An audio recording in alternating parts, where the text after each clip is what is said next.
Let me ask you about the war in Ukraine. There were talks in Turkey this week between Russia and Ukraine, but none of the principals were there. President Zelensky wasn't there. President Putin wasn't there. President Trump wasn't there. President Trump said the only way to get a deal is for him to meet with Putin face to face. Knowing what you know about Vladimir Putin, Mr. Vice President, do you think he will ever be serious about making a deal? It's been roughly 3 years since Russia launched its unprovoked, brutal invasion into Ukraine. Hundreds of thousands of lives have been lost. At the outset of the war, I actually traveled with my wife across the border to a refugee center.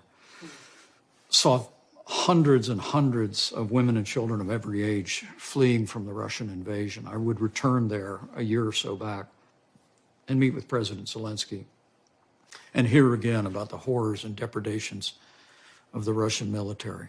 Look, I've met Vladimir Putin. My judgment is Vladimir Putin only understands strength. And,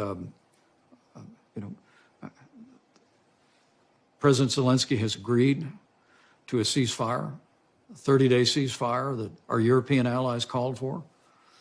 And Vladimir Putin calls a meeting that he doesn't show up for. So I honestly think the time has come for President Trump to impose harsh sanctions on Russia and also to increase military support for Ukraine. I think those two messages, making it clear, in combination with the president's good recent dialogue with President Zelensky that took place at the Vatican, and in addition to the new mineral deal, which I think sent a deafening message to Moscow that America and Ukraine are here to stay, I think the time is now for sanctions against Russia, additional sanctions against Russia, Kristen, and also renewed military support for Ukraine. I think that and only that has the potential to bring Vladimir Putin to the table and achieve a just and lasting peace. Thanks for watching. Stay updated about breaking news and top stories on the NBC News app or follow us on social media.